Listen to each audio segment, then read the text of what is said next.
Bonjour à tous et à toutes et bienvenue dans les Dés sont jetés, une émission de jeu de rôle où ce sont les dés, les maîtres de la destinée. Et aujourd'hui, c'est une session un petit peu spéciale, hein. C'est la première qu'on essaye de faire en présentiel avec Basile. Donc bonjour. Basile, salut à toi, comment vas-tu? Là c'est bon, t'es sur cette caméra. Il va y avoir les recherches de caméra. Ouais, il va y avoir les recherches de caméra, effectivement, ça va être un petit peu galère de temps en temps, mais voilà, on est là, c'est bon, on nous voit tous les deux, bonjour, salut, on n'a pas de régie, hein, on fait tout à la main, donc il faudra peut-être nous pardonner s'il y a un petit manque de réactivité, ça peut arriver.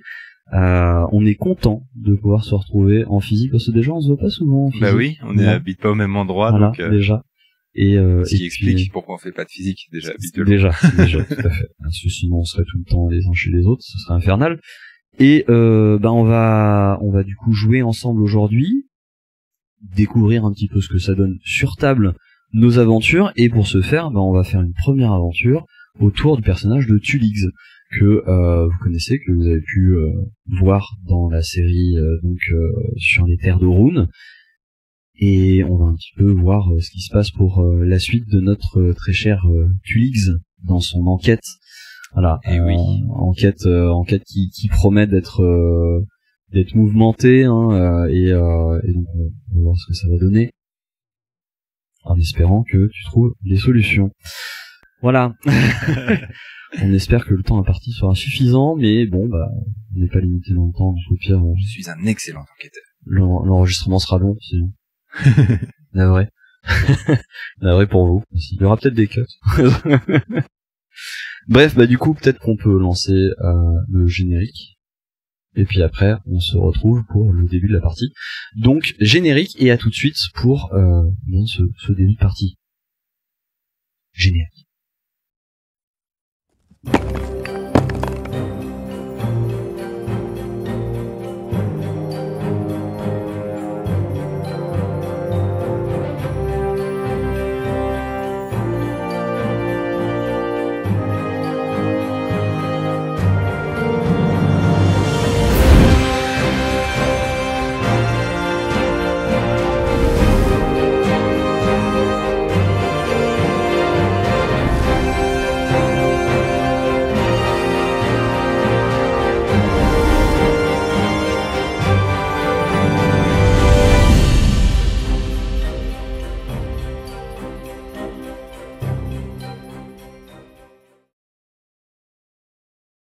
Alors, Tulix, nous reprenons, tandis que,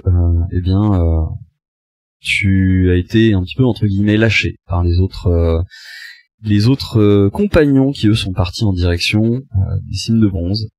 Effectivement, pour petit rappel pour ceux qui ne l'ont pas suivi, au cours de la cérémonie de mariage de la future reine et de son époux, un nain se faisant passer pour un nain des cimes de bronze, donc des montagnes d'où vient Eldebaf, et ayant tout fait pour se rendre remarquable, attente à la vie de la reine et du roi à l'aide d'une arbalète. Voilà. On a l'arme du crime, ou peut-être est-ce la tienne, je sais pas trop. On verra ça en cours de jeu. Et donc, heureusement, posté dans les étages du temple, Tulix le voit, réagit suffisamment rapidement, et lui décoche un carreau d'arbalète, à nouveau. Beaucoup d'arbalètes. En pleine épaule, décalant donc le tir de l'assassin. Finalement, ce tir visa donc Eldebaf, qui parvint à esquiver le carreau de justesse pour ne subir qu'une petite égratignure au niveau de l'épaule. Ensuite, Tulix, souhaitant appréhender rapidement l'assassin, il s'est balancé à l'aide d'un lustre de l'autre côté des coursives, découvrant l'assassin une fiole à la main adossée contre le bord de la coursive. Ni une ni deux, Tulix mit fin à ses jours d'un coup de hache bien placé en plein milieu du torse, ce qui l'a aussi surpris lui-même, parce que il pensait pas que ça allait se finir aussi radical. Ça, c'était assez radical, effectivement. Et au cours de l'enquête qui a suivi, il s'est avéré que l'homme n'était pas véritablement mort en réalité, mais qu'il a finalement connu un destin tragique sur la table d'autopsie tandis qu'il était inconscient. un autre nain se faisant passer donc pour un prêtre de Cruz, est venu achever le travail en perforant ses organes vitaux dans une parodie de dissection avant de repartir. L'enquête sur le faux ambassadeur, quant à elle, a amené Tulix, ainsi que ses comparses à constater que l'ambassadeur avait récupéré le cadeau destiné aux époux, ainsi que le trajet prévu par l'ambassadeur. Tout ceci dans une mimique qui leur a donné un peu de fil à retordre. Et par ailleurs, vous avez aussi retrouvé une lettre mystérieuse qui est venue compléter celle récupérée sur le corps de l'agresseur, qui disait ceci: V, vous êtes arrivé à la montagne, et la suite de cette mission sera un peu plus délicate que ce que vous avez déjà eu à faire. Vos compétences hors normes et vos états de service vous indiquent comme étant la personne toute désignée pour cette mission. Bien que la suppression du problème puisse amplement suffire à mes projets, j'attends de votre part une subtilité bien plus importante. Attirer l'attention, éveiller les soupçons, juste ce qu'il faut pour que votre tentative échoue. Le reste servira suffisamment mes intentions. Veillez à vous équiper de ce qui suit pour parfaire ce plan. Quand on veut qu'un travail soit bien fait, on fait appel à des professionnels. Signé U. Et à la fin de ce message, donc toi Tulix, t'étais revenu au mariage. Tu as suivi la suite du mariage et tes camarades t'avaient renseigné sur le fait que eh bien, les effets du tueur t'attendaient au corps de garde. Tout à fait, effectivement. Un travail fait par un professionnel. D'ailleurs, Tulix s'est un peu approprié cette devise, parce qu'il a considéré qu'il était nettement plus efficace que l'assassin mis sur le sujet. Tout à fait. Du coup, eh bien, nous pouvons commencer là directement le lendemain, on va dire, de cette enquête et du mariage. Le lendemain matin, il y a eu une cérémonie un peu rapide de couronnement pour prendre de court les éventuels assassins ou autres tentatives d'assassinat qui auraient pu prendre pour cible la reine. Et donc le couronnement a eu lieu un peu rapidement, et le roi consort, donc Eldebaf, ainsi que ses camarades sont partis en direction de Terrascon pour mener l'enquête au niveau donc de l'ambassadeur, pour essayer de retrouver le véritable ambassadeur et se lancer potentiellement dans un imbroglio d'affaires qui peuvent mettre en danger la relation, entre les signes de bronze d'une part et les Moncourt d'autre part. Donc nous en sommes là. Le couronnement a eu lieu. Et je invite à me dire ce que tu comptes faire désormais. Effectivement, étant quand même extrêmement fidèle à la jeune reine, un peu quand même chargée de sa protection, il me semble important de percer tout ça à jour. Et comme j'ai appris que les affaires de l'assassin m'attendaient au corps de garde, il me semble indispensable de m'y rendre le plus tôt possible pour essayer de percer un peu à jour toute cette machination. Tu te rends au corps de garde, voilà. Et au corps de garde, tu rencontres un homme un garde un peu âgé, un peu bourru, qui t'accueille, qui dit c'est vous, c'est Tulix, c'est ça? Oui. On m'a informé de votre venue. Bon, j'ai mis sous scellé les affaires du tueur. Suivez-moi. Tu le suis. Et dans cet endroit, tu découvres notamment derrière lui un jeune garde qui a l'air d'être au corvée, qui semble avoir été un peu puni. Et tu avances dans le corps de garde, il t'amène dans ce qui était la pièce de dissection, où il y a un petit coffre dans lequel il y a effectivement les affaires du tueur. Tu y trouves plusieurs choses. Tu trouves d'abord une arbalète lourde. Je te donne pas le détail, tu me diras après derrière ce que tu veux examiner. Tu trouves donc une arbalète lourde, tu trouves également une fiole à moitié vide, Je crois que c'est à peu près tout. Sur les choses un peu intéressantes, t'as ces vêtements aussi qui sont là, potentiellement un pourpoint de cuir. Et c'est à peu près tout, sachant que le mot qu'il avait également sur lui, tu l'avais déjà pris. Donc ça, il n'y est pas. À toi de me dire ce que tu fais. Sachant que le corps est toujours là et que tu peux aussi examiner le corps, si jamais tu souhaites examiner le corps. Bah, le signe évident, le premier point d'enquête, c'est cette fiole, effectivement. Si il a bu quelque chose qui l'a tué sans le tuer, ouais.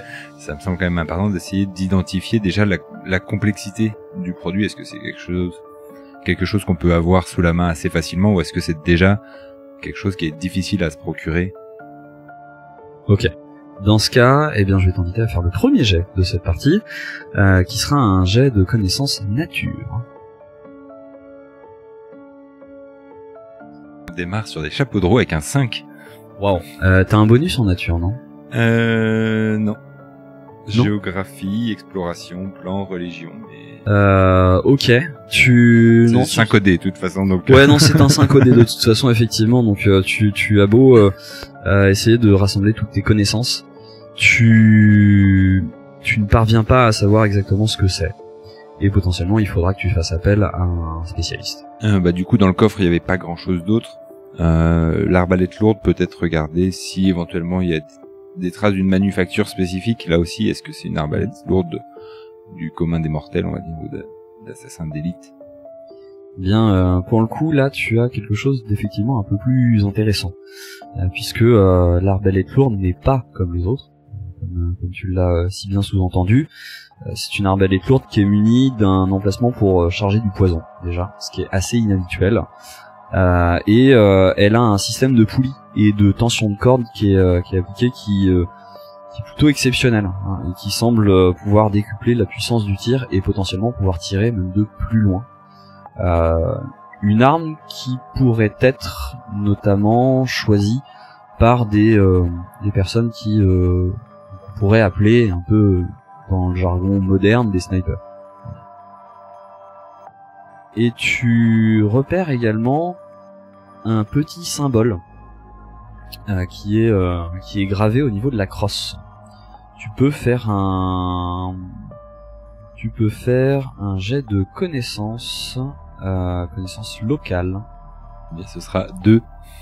Ah. J'espère que tu feras des meilleurs jets tout à l'heure, hein, parce que franchement, sinon je donne pas cher de ta peau. Sans vouloir te mettre de pression.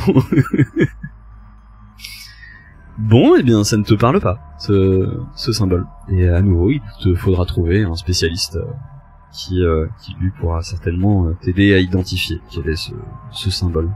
C'est un symbole un peu étrange, tu vois, qui a l'air d'y avoir une sorte de triangle un peu allongé, avec une comme un autre triangle qui est derrière, mais tu vois que ça représente un peu comme un visage encapuchonné. Voilà. Bah du coup, si vu mes grands talents d'enquêteur sur ces deux objets, c'est bien parce que t'as annoncé que t'étais un bon enquêteur tout à l'heure. En plus. Bah du coup, je vais aller voir le corps. Ok.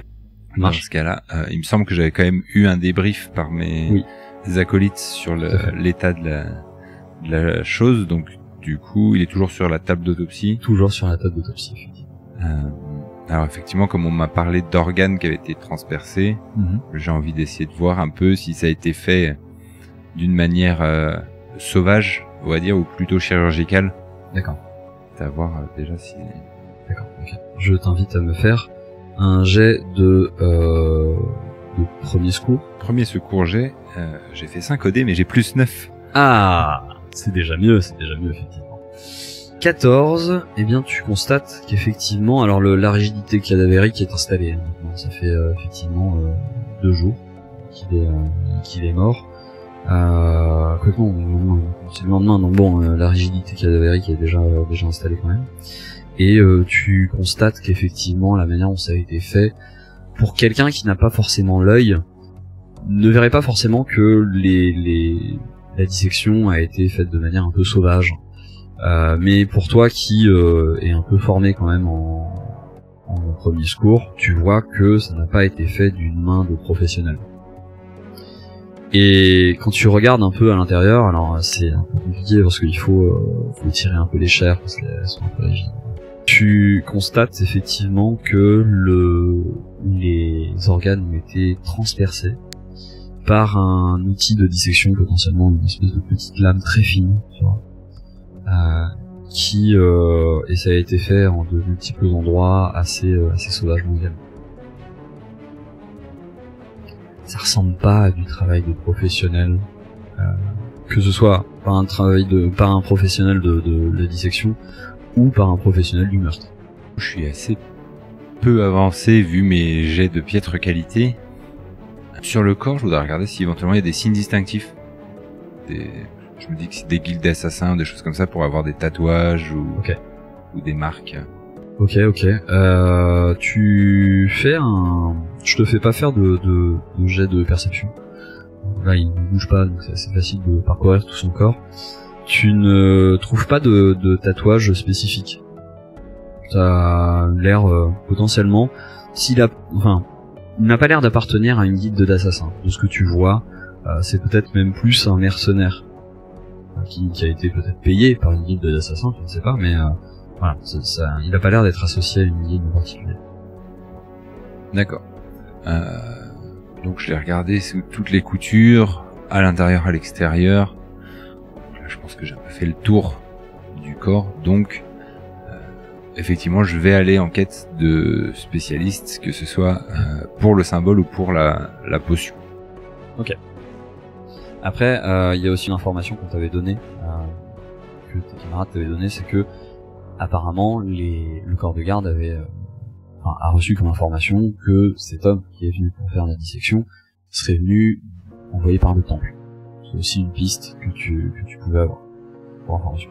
Ouais, je voudrais le confronter peut-être avec plus de choses à lui dire. C'est pour ça que je veux me renseigner sur lui en un second temps. Ok, très bien. Donc, où souhaites-tu aller pour te renseigner sur la fiole d'une part et l'arme d'autre part? Moi, je me dis qu'il doit bien y avoir un alchimiste, ou un fabricant de potions, quelqu'un, peut-être même un alchimiste royal qui serait un peu expert, ou voilà, chercher le meilleur des Moncourt, finalement. On t'indique assez rapidement un alchimiste, et c'est un peu un apothicaire aussi, qui est très connu dans le royaume, et ce qui t'étonne, c'est que cet apothicaire n'est pas un nain. C'est un elfe qui a le teint pâle, un peu maladif, et bonjour, entrez, veuillez attendre juste un instant. Et t'entends ça, il y a l'air d'y avoir des bulles qui mijotent un petit peu derrière. Juste un instant. Et il s'absente, il revient, t'entends une légère petite explosion là. Et après, plus de bruit de bulles. Il fait oui, c'est bon, je suis entièrement à vous. En quoi puis-je vous aider? Donc du coup, pour rappel, mon personnage ne parle pas. S'il y a des gens qui découvrent ça, ce qui est très pratique pour du RP. Mais du coup, je vais simplement présenter la fiole et j'ai une petite ardoise avec moi, donc je vais faire un grand point d'interrogation sur mon ardoise. Alors, d'abord, il est un petit peu surpris par le fait que tu ne parles pas, étonné par l'ardoise, mais bon, admettons. Donc il se saisit de la fiole, il commence à la regarder, la sent un petit peu. Tu vois qu'il sort derrière un petit matériel, une sorte d'abac et un réactif, et ça réagit en fonction donc de ce liquide. Et t'attends comme ça bien 10 minutes. Tu le vois qui est très pensif. Il est en train de regarder, il fait ah oui, je vois. Bien. Et au bout de 10 minutes, effectivement, il se tourne vers toi. Je suis un peu impatient quand même, parce que j'enquête sur une tentative d'assassinat, donc je pense que je tape un peu de la botte sur le plancher. Tap. Oui, je vois. Il s'agit là d'extraits de lotus noir concentrés. Peut-être savez-vous ce que c'est? C'est le nom de la tête. Eh bien, écoutez, c'est un poison, effectivement, plutôt utilisé par les assassins en faible dose. Il peut être utilisé de manière médicale aussi pour de l'anesthésie. Voilà, mais très faible dose, pas en cette quantité que l'on voit ici. Je pense que toute personne qui en boirait cette quantité, sauf si elle a un entraînement particulier vis-à-vis des poisons, en tout cas la quantité qui a déjà été bue, serait morte aujourd'hui. Voilà. Cette lotion a tendance à affaiblir le corps très fortement. Du coup, toujours équipé de ma petite ardoise, je voudrais lui demander, par quelques mots simples, si il y a moyen de s'y préparer, c'est-à-dire de boire peut-être quelque chose avant, puisque justement il était mort mais pas mort, donc s'il y a des combinaisons, je vais mettre comme ça, préparation, point d'interrogation, combinaison, point d'interrogation, anti-poison, point d'interrogation, voilà, déjà, pour mettre toutes mes questions sur ma petite ardoise. Carrément. Je te dis... La seule préparation que je vois serait d'avoir été exposé à ce poison des années durant, par de petites doses, histoire d'habituer le corps, créer pas une accoutumance, mais vraiment une habitude à ce poison et faire en sorte que, quand on le rencontre, le corps soit capable tout de suite de lutter. Voilà. Et du coup, dans ma tête, ça amène je me pose plusieurs questions, c'est-à-dire que si c'est quelqu'un qui s'est accoutumé lui-même, ça veut dire que c'est quand même un assassin un peu de haut vol, on va dire, qui est préparé depuis son plus jeune âge. L'autre théorie, c'est qu'il n'ait pas été forcément au courant de ce qu'il allait boire. Et que, pour une raison X ou Y, sur lui, ça a pas forcément marché. Un gros coup de chance, quoi. Ouais, mais je pense quand même que c'est plutôt quelqu'un qui est très préparé et donc, qui est peut-être justement un assassin tellement performant que c'est pour ça qu'il a aucun signe sur lui-même de tatouage ou de choses comme ça, qui sont plutôt quand même un peu les trucs des vauriens qui veulent être fiers de leur appartenance plus que des grands maîtres assassins qui veulent surtout pas être identifiés. Ok, ça marche. Donc je te laisse avec ces conclusions. Théorie plus que conclusion pour le moment quand même. Oui, non, tout à fait, mais qui sont tout à fait intéressantes. Donc voilà, en tout cas, ce que tu apprends chez cet apothicaire. Bah du coup, il me faudrait un maître des runes, un sigillographe ou même peut-être un très bon armurier pour continuer l'enquête sur le deuxième indice, à savoir l'arbalète. Ok. Il y a aussi potentiellement une source d'information que tu connais pour l'avoir de temps en temps un petit peu utilisée, même si tu rechignes un peu à aller l'utiliser, cette source d'information. C'est tu connais le nom d'une taverne un peu sombre, un peu malfamée, où traîne un peu tout ce qui est guilde d'assassins, de voleurs, etc., qui est tenu par un nain du nom de Prolim et qui s'appelle la Case Imbibée. Cette taverne malfamée, elle est située, elle est pas dans le quartier Fluent. Elle est plutôt située dans le quartier des Fiers-Points, là où tu sais que ce quartier-là, la famille qui gère les Fiers-Points est une famille assez belliqueuse, et par conséquent le quartier en lui-même est très en proie à tout ce qui est bagarre, incivilité, violence, etc. Ce qui fait que ça paraît assez naturel quelque part de trouver ce genre d'établissement dans cet endroit-là. Oui, donc effectivement, si je veux des infos sur des choses qui seraient plus secrètes, c'est peut-être plus là que je vais me rendre. Surtout si je connais déjà l'endroit et que j'ai un peu l'habitude peut-être d'aller secouer quelques personnes, je suis peut-être susceptible de savoir si Prolim ou si d'autres personnes sont capables de me lâcher des infos. Donc effectivement, si Tulix est au courant de ce lieu, bah, ça me paraît assez naturel de m'y rendre pour pour aller peut-être secouer quelques pommiers. Ouais, parce qu'effectivement, sinon, c'est vrai qu'il te serait tout à fait possible aussi d'aller voir un forgeron, tout simplement, ou un préparateur d'armes, qui pourrait te dire ce qu'il en est de cette arbalète, comment elle a été préparée, et quel est le niveau d'expertise et de connaissances qu'il faut pour pouvoir préparer ce type d'arbalète. Mais pas sûr que ce type d'intervenant puisse t'aider, notamment vis-à-vis du symbole qui est gravé dessus. À moins que ce soit le symbole d'un armurier célèbre ou voilà. Mais là, le symbole évoquait plus une silhouette encapuchonnée, si j'ai bien compris, donc du coup, ça me semble pas être la signature d'un armurier. Ça n'y ressemble pas vraiment. Donc, direction, la case imbibée. Très bien. Tu prends la direction de la case imbibée et tu passes dans le quartier des Firpoints. Quartier où, comme je te disais, c'est un quartier qui est assez mal famé. C'est un endroit rustre. Les gens sont vraiment assez vulgaires. Ils prêtent assez peu attention aux gens qui passent, mais en même temps, faut pas les regarder de travers non plus. C'est un peu la banlieue, on va dire, sans aller dans les gros clichés de la banlieue non plus, mais tu sens vraiment le côté rugueux de cet endroit. Il n'est pas rare d'y voir des gens sous ou en train de se battre. Voilà. Tu arrives devant l'établissement de la case imbibée, qui a une devanture qui est vraiment dans un état déplorable. Il y a l'enseigne qui représente une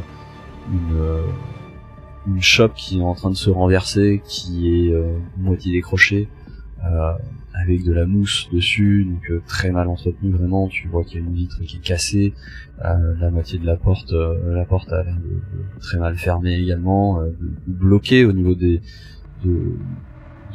pas de la porte, tu vois. Elle grince vraiment par terre, la porte en bois, là, tu vois. Et donc du coup tu rentres dans cet établissement et tu vois qu'au moment où tu rentres, avec le bruit de la porte que ça fait, que tout le monde se tourne vers toi. Et notamment le barman, que tu connais, qui s'appelle Proline, qui se tourne, qui te regarde. Voilà, qui a l'air déjà de souffler quant à ton intervention dans son établissement. Si je pouvais parler, je dirais quelqu'un un petit rabot, histoire de briser la glace, mais comme en plus je ne parle pas, ça va être un peu compliqué. On peut peut-être supposer quand même que j'ai fait un croquis du symbole ou de la chose, étant donné que je peux pas oui, bien sûr, m'exprimer. Voilà, dans un carnet d'enquêteur ou quelque chose comme ça. Okay. Du coup, si Prolim soupire en me voyant, je me dis qu'il va peut-être être enclin à répondre rapidement à mes questions pour que je reste pas longtemps. Dégarpisse. Du coup, je vais quand même lui commander une petite chope. Hein. Ok. On passe pas à côté des bonnes relations avec les commerçants sans leur passer une petite commande. C'est comme demander les toilettes dans un bar, on prend quand même toujours un petit café par principe. Et je lui présente le symbole du coup que j'ai relevé. Déjà au moment où tu commandes ta chope, tu vois que il a un petit regard de ok, je te donne ta chope, mais je suis un peu méfiant, tu vois, qu'est-ce que tu vas me demander en plus, et j'espère que tu vas la payer quand même. Donc t'as ce côté-là un peu méfiant, et il voit le symbole. Et il t'indique au fond une personne qui est assise, qui est en face d'une autre personne qui est en train de discuter, qui a un capuchon un peu sur la tête, et voilà, il dit rien de plus. Du coup, je vais lui glisser, je vais quand même lui glisser une pièce d'or pour payer la chope et le renseignement, qui est quand même une valeur. Ce qui est assez généreux. Voilà, mais il a l'air assez étonné. Il range la pièce d'or et c'est une affaire royale. Il reprend son nettoyage de bar. Sur une affaire royale, je décide peut-être de faire un peu moins de vagues que d'habitude. Du coup, je vais m'adosser au comptoir et ma chope me permet de rester un peu là et d'essayer de regarder cette table qui m'a indiqué avec ces deux personnes. Essayer déjà de percevoir, de voir un peu si c'est des gens des Moncourt, s'ils sont armés, si je vois voilà peut-être une dague cachée quelque part dans une botte, ou et essayer un peu d'anticiper la rencontre, parce que forcément à un moment je vais aller vers. Ok, très bien. Et tu constates que y en a un qui est vraiment dans une position de retrait, qui est assis dans le fond de sa chaise, qui a l'air d'être un peu plus détendu que l'autre, celui qui a le capuchon, qui a l'air un peu plus détendu, et qui écoute attentivement ce que dit l'autre en face. Et l'autre personnage, ça a l'air d'être un gnome, pas un nain. Le premier est un nain. Le gnome a l'air un petit peu sur le qui-vive, regarder tout ce qui se passe autour de lui, et à un moment donné, son regard se pose sur toi, et il voit que tu regardes la table, et tu vois qu'il a un petit regard, glisse un mot à celui qui est en face, il donne juste une petite pièce, puis tu vois qu'il se lève et qu'il commence à partir précipitamment du bar. Du coup là très rapidement il faut que je me décide sur avec qui je vais garder contact, enfin je vais entrer en contact. Si le gnome est celui qui paye, pour moi c'est lui qui est le client, et que à la limite trouver l'exécutant m'intéresse moins que de trouver le commanditaire. Donc c'est plutôt vers le gnome que je vais m'attarder, que je vais le suivre. Ok, ça marche. Tu suis ce gnome qui a l'air de se retourner assez régulièrement sur sa route. Voilà, je suis suivi et tout, et tu vois qu'il rentre dans une maison et qu'il a l'air de fermer la clé derrière lui. J'ai bien envie d'y arriver avec un bon coup de botte. Vraiment là. Ok. Voilà, là c'est le SWAT. Autant c'était discret dans un lieu public, autant okay. J'ai des raisons de vouloir intervenir vite. Parce que je sais pas, il peut être détruire des preuves, des choses comme ça. Donc je vais vraiment essayer d'entrer dans la maison. Fais-moi un jet de force. C'est 8 plus 1, 9. Ok, bon, en gros t'as donné un gros coup dans la porte. T'as pas défoncé la porte. Je vais tambouriner du coup en même temps, hein, voilà, si ouais, si okay. Je peux pas l'enfoncer direct. Et t'entends de l'autre côté une voix un peu frêle, il fait oui, qu'est-ce que c'est qu'est-ce que vous voulez? Étant donné que je suis quelqu'un qui ne parle pas, je vais continuer à tambouriner et insister. Oui, 2 secondes, j'arrive. Il finit par ouvrir, tu vois, qui met bien quand même 2 minutes. Et tu constates effectivement un gnome plus petit que toi, hein, qui a les cheveux un peu ébouriffés, et qui a d'énormes cernes sous les yeux, et qui est un peu pâle. Bah, du coup, je vais rentrer dans la maison sans ménagement, sans l'agresser non plus, mais voilà, s'il se met un peu en travers du chemin, je vais quand même l'écarter pour faire un tour d'horizon rapide des lieux, essayer d'identifier si c'est juste une maison ou si c'est le bureau de quelqu'un, un atelier ou. Ok, assez rapidement tu te rends compte que c'est une maison. Vraiment. Tout ce qui est de plus simple. Et tu vois que il y a l'air d'y avoir. En fait, dans cette maison, il y avait l'air d'y avoir un peu plus de monde avant, et qu'il a l'air d'être tout seul aujourd'hui. Peut-être une compagne ou un compagnon qu'il y avait précédemment, et tu vois que ça a l'air d'être un célibataire pas très doué. Concrètement, ce qu'il fait à manger, ça a l'air dégueulasse. Le ménage, il est pas fait. Enfin, potentiellement, t'as un petit doute de dire peut-être quelqu'un qui a été largué et qui essaie de retrouver la personne avec qui il était. Ok. Alors du coup, s'il y a quelqu'un qui était plus là, potentiellement, je me dis prise d'otage. Est-ce que c'est quelqu'un qui a pas agi, qui fait pas partie de la conspiration sous la contrainte? Mais pour le moment, j'ai pas d'informations sur ça. Donc, ce que je vais faire, c'est lui secouer sous le nez le symbole, à nouveau le symbole de l'arbalète, okay. Et aussi la petite fiole, qui voit que j'ai les deux et qui voit aussi qu'il en reste, du poison. Tu vois qu'il a l'air d'avoir un regard vraiment total, incompréhension face au symbole. Et à côté de ça, le poison, il le regarde, enfin il voit la fiole, il le regarde d'un air un peu effrayé, et il commence à dire qu'est-ce que vous me voulez, vous voulez que je boive ça Non, vous voulez me tuer je savais que elle ne me laisserait pas seule un instant, que elle voudrait se venger. Peut-être j'aurais pas dû la faire suivre. Donc du coup, le L me semble peut-être n'être que... Du coup, j'oublie un peu la prise d'otage. Je me dis que c'était peut-être juste un gros relou que sa femme a lourdé. Et que du coup, il a fait suivre. Du coup, je vais, par ma petite ardoise aussi, écrire le nain de la case imbibée et point d'interrogation. Voilà, et m'explique ce qu'il faisait là-bas. Oui, c'est un gars qui a les yeux un peu partout, entend parler de tout le monde, donne jamais vraiment le même nom, mais c'est un informateur, quoi. Et du coup, bon, je l'avais payé pour suivre ma femme et me dire où elle était. Voilà. Du coup, ma question suivante, toujours avec ma petite ardoise, c'est comment le contacter. Parce que il y a peu de chances qu'il soit encore à la taverne.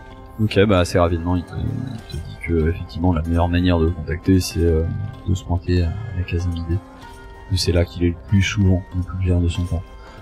Et que quand il est pas là, il suffit de suivre à la sortie de la case imbibée pour voir où il est. Bah dans ce cas-là, alors peut-être que donc oui, retour à la case imbibée si le mec est toujours là. Ok. Tu arrives du coup à la case imbibée. Les histoires conjugales de gnomes m'intéressent assez peu dans l'instant présent. Tu m'étonnes. T'arrives à la case imbibée et tu vois qu'il est en train de partir. Il a l'air lui-même d'être un peu imbibé aussi.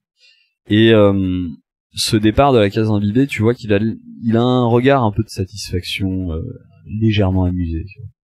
Et il part dans une des ruelles. Bah, dans ce cas-là, en tant que grand enquêteur que je suis, évidemment, c'est filature.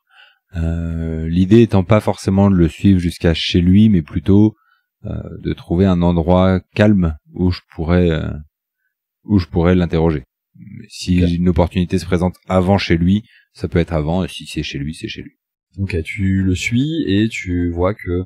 Fais-moi un jet de discrétion quand même. Ah, bah là on parle. Oh. 18 plus 13. Ok, bon, tu es ultra discret, t'arrives à te fondre dans les ombres, le mec ne repère pas du tout que t'es en train de le suivre.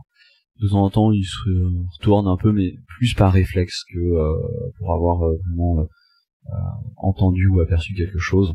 Et tu vois qu'il se promène un peu l'air innocent, et à un moment donné, il arrive dans un quartier, et tu vois que par contre là, il commence à être un petit peu plus sous tension. Et il croise des gens qui commencent à le bousculer un petit peu, et tu comprends que c'est potentiellement des gens auxquels il doit de l'argent. Et donc il leur file une bourse.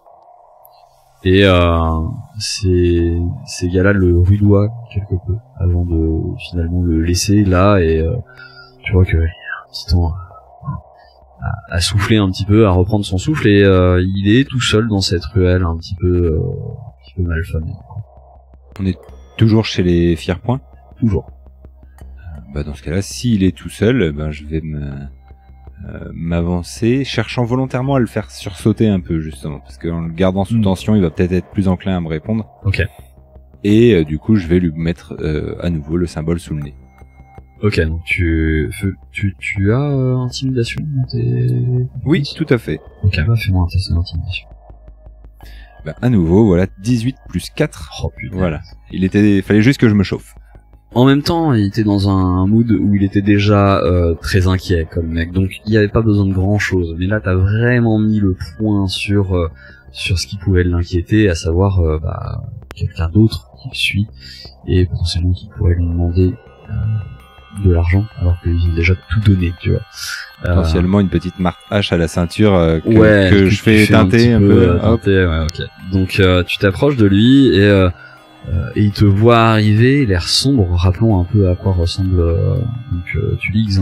Tulix est un nain qui est habillé de manière assez sombre avec une bande noire au niveau des yeux et du front qui lui donne un côté un peu sinistre. Il a les cheveux qui sont teints en noir, il a les yeux qui sont teints en noir, enfin voilà, c'est un nain qui est très sinistre et en plus lacunaire. Donc bon, d'ailleurs c'est peut-être pas une lacunaire, je sais plus. Ça va marcher. Ouais, ça va marcher. Sinistre, restons à sinistre. En Ouais, tout cas, vous aurez une bonne image. J'ai plus le mot, mais pour un nom une personne qui parle peu, mais bon, peu loquace. Et tu t'avances vers lui et tu lui brandis le symbole. Et tu vois un instant d'incompréhension. Il regarde le symbole, il te regarde toi, il fait vous les représentez? Je vais hocher de la tête pour aller un peu sur le bluff. Je sais pas, je n'ai absolument rien à faire avec votre organisation. Qu'est-ce que vous me voulez? Qu'est-ce que je peux faire pour vous? Mais par pitié, ne vous me demandez pas de vous rejoindre, ou ne me demandez pas non plus de faire des choses trop dangereuses pour vous. J'ai pas besoin de maintenir le bluff plus longtemps. Je vois déjà que effectivement il sait qui ils sont. Ouais, et il sait que ça les fait paniquer. Donc du coup je vais me présenter comme enquêteur royal. Donc sur ton ardoise. Sur l'ardoise, ouais. Voilà, enquête royale, assassin de la reine. Et je vais écrire une petite phrase genre des réponses ou la geôle ou quelque chose comme ça, un truc un peu qui va rester dans l'intimidation. Ok, effectivement. Des réponses ou la geôle. Tu vois que quelque part, il a l'air de se détendre quand il apprend que tu n'en fais pas vraiment partie. Et quand tu poses des questions, il fait oui, des réponses, oui, aucun problème. Je vais vous dire tout ce que vous voulez savoir là-dessus. Normalement, je monnaie ce genre d'informations. Je fais teinter la bourse et ma hache pour qu'ils comprennent que selon la nature des réponses, l'issue sera plus ou moins heureuse. D'accord, très bien. Bon, ce symbole, là, il représente une organisation. C'est les lames d'Ouridis. Ouridis, c'est URIDIS. C'est pas exactement ce qu'ils font, hein, mais c'est un groupe un peu mystérieux. C'est une sorte de légende dans les guildes d'assassins et de voleurs. Vraiment c'est des ombres. C'est des ombres, littéralement. On les voit pas arriver. Quand on fait appel à eux, il faut être prêt à en payer le prix. Le prix, soit en argent très cher, ou le prix à payer quand on n'a pas l'argent pour le payer. Ça peut être de sa propre vie ou un sacrifice de quelque chose auquel on tient particulièrement.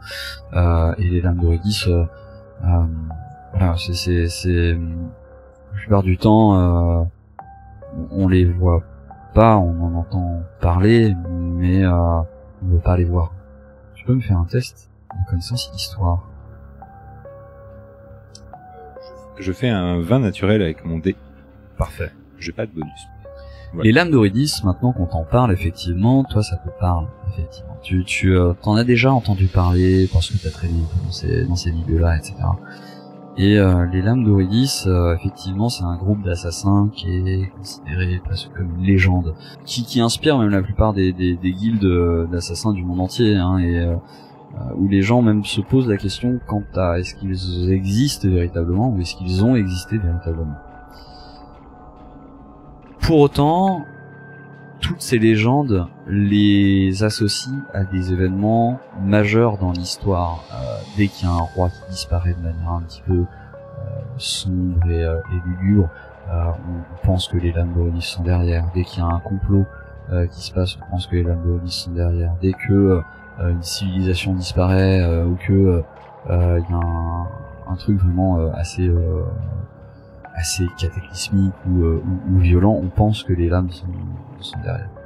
Donc les lames d'Ouridis, toi tu sais aussi que c'est associé à un personnage qui s'appelle Ouridis, qui était une figure quasiment oubliée de l'histoire et qui a été la première personne à avoir été approchée par Van Sheog, qui est la déesse des ombres et des assassins, quand elle s'éveilla.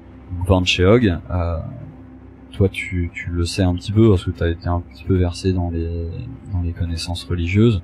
Van Sheog, c'est la première personne, enfin entité vivante plutôt, qui est parvenue à devenir une déesse. Et Uriis a été la toute première prêtresse de l'ombre au service de Van Sheog, à porter la parole de Van Sheog. Donc fatalement c'est elle qui a créé ce groupe d'assassins. Du coup, c'est pour moi jusqu'à présent quelque chose que je considérais comme une légende, même si je suis un peu à traîner dans ces milieux-là. Je savais pas dans quelle mesure exactement, est-ce que c'était réel ou de l'ordre effectivement de la légende comme tu dis.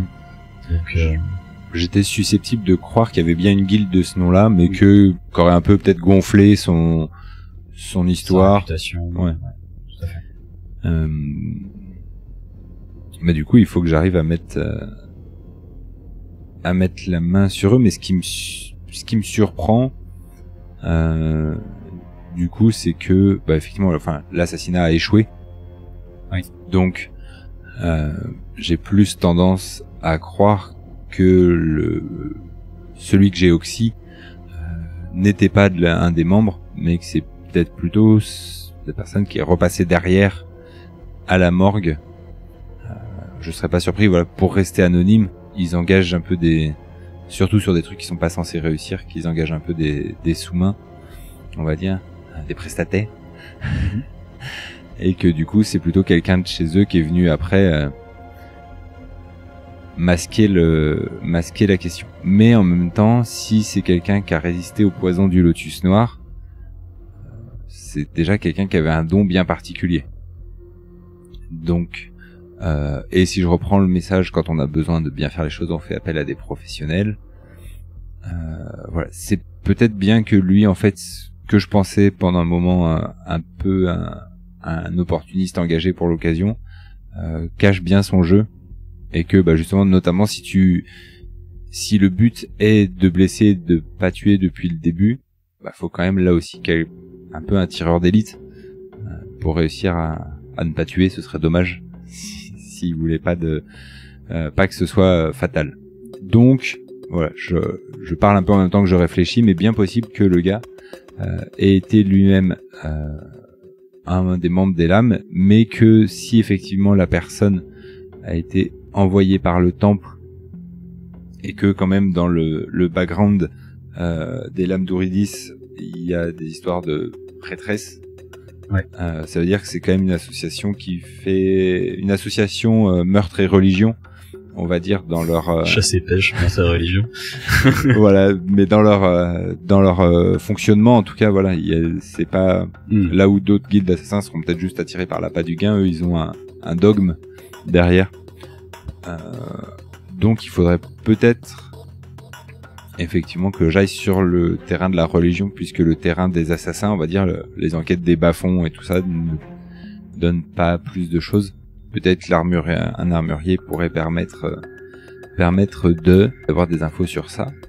Je pense qu'avec les matériaux et tout ça, déjà, je pense qu'il devrait pouvoir me dire si c'est d'identifier la région de la production déjà. Est-ce que c'est des gens qui sont d'ici ou pas? Et effectivement, je vais plutôt revenir sur ça, parce que comme mon plan d'origine était d'avoir un maximum d'informations pour aller confronter le temple derrière, enfin en tout cas confronter, m'y renseigner. Je vais peut-être refaire ce petit écart vers un armurier pour essayer d'avoir plus d'infos sur l'arbalète. Alors il faudrait que j'aille la récupérer, je vais aller rapidement la récupérer au corps de garde et aller trouver un armurier. Je pense qu'il me faudrait vraiment le meilleur, l'expert des Moncourt pour... Ouais, écoute, t'as le choix entre deux armureries. Tu as la cheminée bleue, qui est réputée comme étant une des meilleures forges, et t'as Joe, le tuteur d'Eldebaf, qui est aussi réputé comme un des meilleurs. Bah, très spontanément, je vais me tourner vers Joe parce que bon, il est quand même directement concerné par l'affaire, donc je pense qu'il va être de bonne composition pour me répondre. Je pense pas qu'il soit impliqué, je pense pas que les tuteurs d'Eldebaf aient voulu tenter l'assassinat, mais je resterai quand même méfiant éventuellement sur la révélation. J'y crois assez peu. Ok. Tu arrives chez Joe, tu entends à nouveau, t'as déjà entendu ça, tu entends le bruit de la forge qui teinte et le chant habituel de Joe dans sa forge qui s'occupe, hein, tout simplement. Ah, oh, tu ligues, c'est ça, hein? Ouais. Qu'est-ce qui t'amène ici, mon gars? Ah oui, tu parles pas. De l'écrire. Je lui tends l'arbalète et je vais écrire simplement origine, point d'interrogation, et symbole, point d'interrogation. Ah oui, oui. Bon, ça vaut tous les mots, effectivement. Voilà. Laisse-moi un instant. Ce symbole-là, je ne le connais pas.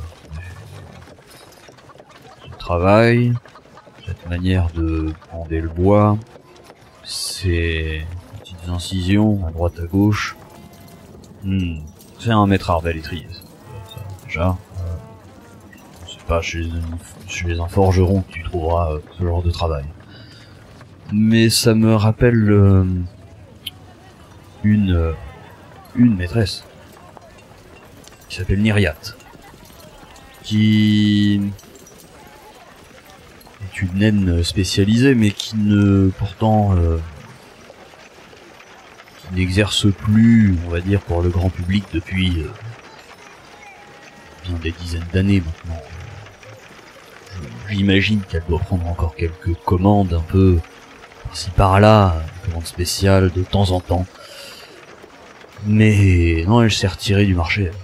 Quand il me dit ça, évidemment, je me dis que quelqu'un qui ferait des armes vraiment d'exception pour des assassins, c'est peut-être plus rentable, plus rémunérateur que faire des arbalètes du grand public. Donc je me dis qu'une arbalète comme ça, elle vaut peut-être une dizaine, voire une centaine de... Ouais, ça vaut très cher. Donc du coup, bah effectivement, si elle s'est retirée, mais qu'elle fait ça de temps en temps, c'est peut-être la bonne piste. Donc je vais demander à Joe l'adresse. Ok, très bien.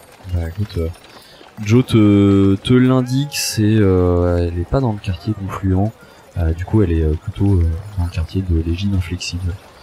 Qui, pour le coup, par rapport au quartier de Fierpoint, t'as un contraste qui est phénoménal, lorsque Légine Inflexible, c'est le quartier où tu vas trouver les meilleurs guerriers, ceux qui sont les mieux équipés, avec des grosses armures en métal. T'as beaucoup de paladins aussi au sein de Légine Inflexible. D'ailleurs, leur chef de clan est une paladine. Et donc vraiment t'as ce contraste même dans la construction, dans l'architecture des bâtiments, où tu vas avoir des pierres qui sont très blanches, très lisses. T'as ce côté très pur et en même temps très croyant envers Tran. T'as des symboles de Tran un peu partout, etc. Parce que les paladins sont plutôt au service de Tran. Ouais. Bah, dans la montagne, ouais. logiquement. Du coup, est-ce qu'elle a quand même pignon sur rue, même si elle s'est retirée, ou est-ce qu'il y a un atelier de Nyriat quelque part? Ouais, on te l'indique assez rapidement. Elle est connue quand même dans ce quartier-là, même si plus personne peut acheter ses arbalètes. Ça reste, c'est un peu comme avoir un violon Stradivarius, quoi. Tu vois, tu peux plus t'en procurer, mais tout le monde connaît et tout le monde connaît son nom. Et comme c'est encore une personnalité en vie, les gens savent à peu près où elle habite, donc tu trouves assez facilement. Elle habite dans une maison assez cossue. Très clairement, elle a de l'argent. Et tu es devant cette maison à 3 étages au moins, avec semble-t-il au moins un portier, si ce n'est plus de serviteur. Je sais que dans ces quartiers-là, je peux pas enfoncer la porte comme chez les clampins. Des chances que tu te pètes des Fierpoints. Ouais, et puis je vais m'attirer un peu une attention non désirée. Donc du coup, je vais me présenter donc à un portier. Tu m'as dit qu'il y avait un portier. Ouais, Tout à fait. Et en fait, je vais montrer l'arbalète en essayant quand même de cacher le symbole. Et sur mon ardoise, demander besoin de révision. Faire comme si voilà, je venais pour... j'étais un client d'exception et justement à nouveau avec la comparaison du Stradivarius. Ouais. Ok, très bien. Tu vois le portier qui, du coup, en voyant l'arme, te regarde et tout de suite semble t'accorder l'attention d'un potentiel client, tu vois. Et il s'incline, il t'accueille, il t'ouvre la porte. Entrez, monsieur, bien, installez-vous dans la salle d'attente, je vais aller prévenir maîtresse Myriate de votre arrivée. J'essaye de prendre une attitude un peu noble, un peu pédante, mais ce qui me va pas du tout parce que je sais pas faire. Mais finalement, en restant assez flegmatique, c'est finalement peut-être une attitude un peu dédaigneuse de riches clients qui pourraient marcher. Ouais. Ok, très bien. Bah, au bout d'un moment, effectivement, tu vois Nyriade, donc une naine de la montagne qui est pas très trapue. Au contraire, elle est plutôt fine. Et tu vois que elle est richement vêtue. Elle a vraiment tout un tas de breloques autour de son cou et tout. Mais elle n'a pas que ça, parce que tu constates qu'au niveau de la ceinture, elle a aussi tout un tas de petits outils. Et des outils vraiment de précision pour travailler le bois, pour tendre des cordes, etc. Elle a un regard particulièrement affûté. Quand elle te voit, elle remercie son serviteur qui prend congé, et elle se tourne vers toi et elle dit eh bien, maîtresse Myriate, à votre service. Je ne crois pas que nous ayons eu la chance de faire connaissance. Je ne vous connais pas, et pourtant vous avez là une de mes œuvres, c'est ce que je vois. Je vais sur mon ardoise expliquer que c'est l'héritage de mon maître. D'accord. Et montrer le symbole qu'il y a dessus, voir comment elle réagit déjà sur ce symbole. Est-ce qu'elle a l'air d'être, est-ce qu'elle a l'air de comprendre que je me fais passer pour les lames d'Eurydice? Est-ce que ça a l'air de l'inquiéter? Est-ce qu'elle est très détachée par rapport à ce truc-là? Avoir une première réaction. Tu vois qu'effectivement, elle a une première réaction qui semble être un peu de l'intrigue et de l'incompréhension. Elle voit le symbole. Et quand tu écris que tu viens de la part de ton maître, elle a l'air d'être complètement perdue potentiellement. Et elle te dit vous en faites partie. C'est pour vous qu'a été faite cette arme. Du coup, je vais effectivement vous dire que c'est pas pour moi qu'elle a été faite, c'est à moi qu'on l'a confiée. Voilà, un petit symbole court sur et que du coup je voudrais qu'elle soit révisée pour. Je te dis oui, on peut vous la réviser, mais je suis étonné que ce soit un homme comme vous qui l'ayez. Je m'attendais à ne plus jamais revoir cette arme. Je vais vous la réviser, même si elle m'a l'air d'être en parfait état. En soi, elle a été réalisée il y a de cela moins de 2 semaines. Relativement récent pour qu'elle n'ait pas encore eu le temps de se dérégler. Du coup, comme j'ai fait un peu précédemment, je vais changer d'attitude, comme j'ai fait aussi avec le nain que j'ai interrogé, et lui expliquer que si l'arme a changé de propriétaire, c'est parce que j'ai Oxy, là, à nouveau en tapotant en hache, celui qui l'avait, et en lui expliquant qu'il s'en était servi contre la reine, et que donc si elle voulait pas être complice d'une tentative de régicide, il allait falloir qu'elle s'exprime très rapidement sur ses relations avec l'utilisateur de l'arbalète. Grand Dieu, mon arme qui aurait été utilisée contre la reine.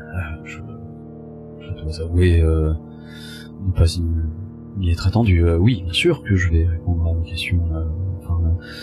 Je dois m'avouer relativement soulagé que vous n'en fassiez pas partie. Voilà, je dois vous le dire. Et je dois m'avouer également plutôt soulagé que vous ayez aussi son précédent propriétaire. Mais bon, soit. Cette commande, j'ai reçu une commande un peu spéciale. il y a de cela effectivement 2 semaines, on m'a demandé de remettre de mettre ce symbole sur cette crosse. Je ne sais vraiment pas de quoi il s'agit, mais cette commande, la livraison a dû être faite directement à l'auberge de la Cheminée Bleue, à l'attention d'un certain Priamnis. Je crois que ce nom on l'a déjà entendu. Oui, tout à fait. C'était en tout cas le nom qui t'avait été donné, Virilio Priamnis. C'est ça. Pour le faux ambassadeur. Donc, bon, il semblerait que cette dame, on lui a fait une offre qu'elle pouvait pas refuser, d'une certaine manière. C'est-à-dire que elle s'est vue face à des gens à qui elle pouvait pas dire non, j'imagine, sur la commande de... Du coup, je voudrais avoir le plus d'informations possible sur la personne qui est venue lui passer cette commande. Écoutez, la commande a été passée par un courrier, un coursier, avec beaucoup d'argent. Vous ne voyez pas de le refuser, et la lettre était assez insistante et inquiétante pour être prise au sérieux. Par la même occasion, ils m'ont demandé également de fabriquer d'autres mécanismes sur commande, des sortes de métronomes. Je ne sais pas à quoi ils pourraient servir. Moi, de métronome, ça pourrait m'évoquer quelque chose, notamment par rapport à ma connaissance des pièges ou des... Fais-moi un jet de connaissance, effectivement, soit artisanat piège, soit connaissance ingénierie. Eh bien, c'est encore un 20 au dé. Oh punaise, le chanceux. C'est ça. J'étais pas réveillé, tu dis il est pas du matin. Eh bien, tu penses que ça pourrait servir comme déclencheur pour quelque chose. Voilà, donc pour retarder un déclenchement, chose comme ça. Ok. Donc, du coup, ce qui m'intéresse là, c'est où ont été livrés ces objets-là. Bien sûr, dans les profondeurs du quartier des Fierpoints, je peux vous indiquer l'adresse exacte.